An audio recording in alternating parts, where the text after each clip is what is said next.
Има нещо първично в този сандвич. Затова и не съм срещал човек, който да не го хареса. Страхотен хляб запържен до хрупково в масло и 3 вида кашкавали, които се разтеглят и разтичат на дълги конци. Това е тост с сирена и хляб с квас. Както и да го сготвите, най-вероятно няма да сгрешите, но нека ви покажа моята версия.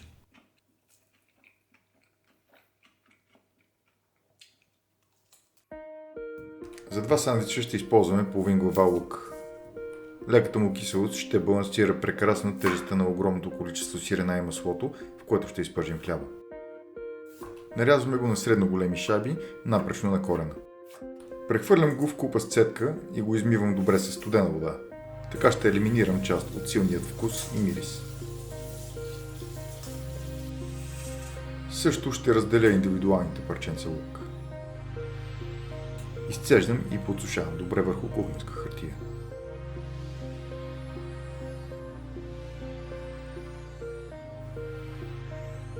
Подготвям и сирената. За моята рецепта ще използвам 3 вида. Първият е пекорино.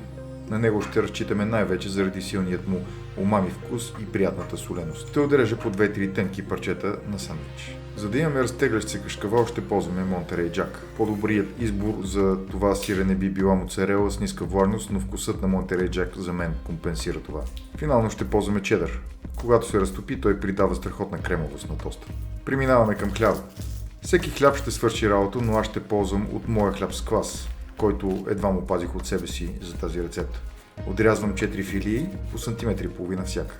Избрах го не защото просто ми е останал, а поради леката му киселост, която ще помогне на лука да балансира тежестта на сирената в този тост. Ще ги подготвя като намажа масло с тайна температура на външните страни на 2 от филиите. Това е и стандартният начин. Чувал съм и за втори вариант, който трябва да призная никога не съм пробвал. Да разберем дали си заслужава. Другите 2 филии ще намажа с майонеза. Според теорията майонезата придава по-силен и приятен загар. Сега ще разберем. Събирам всички продукти и се отправям към грила или котлона.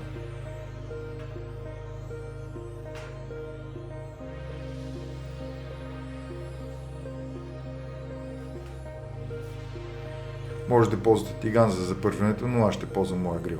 Загрявам го на максимум и слагам филиите с мазнината надолу. Натискам ги така, че да съм сигурен, че цялата повърхност е в добър контакт с грила или тигана.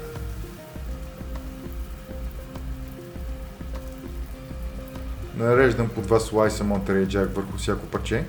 На едната филия от сандвича слагам 2 парчета пекорино, на другата 2 чедър. И финално обилно количество лук. Разделянето на кашкавала на 2 части ни позволява да започнем да го топим едновременно от двете страни. Ако имате сандвич в преса, тази стъпка е ненужна. Когато хляба стане златист, затваряме сандвича. Прехвърлете филията без лук върху другата, за да не се разпилее навсякъде. Финалната стъпка е да затиснем сандвичите с тежък тиган, който предварително сме загряли до висока температура. Така не само ще притиснем сандвичите, но и ще продължим да топим кашкавалата.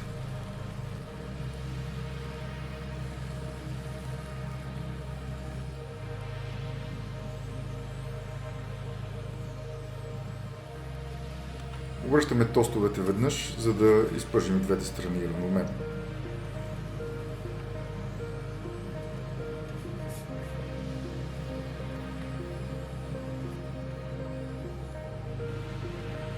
Това е. Сервирайте и хапвайте докато са топли.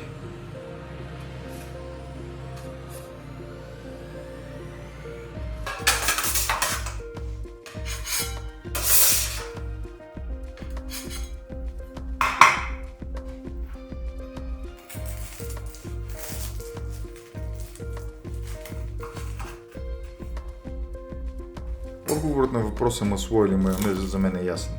Да, майонезата наистина придава страхотна хрупкавост на коричката, но също така и лек, странен привкус. Маслото не е много по-далеч по хрупкавост, но вкуса е божествен.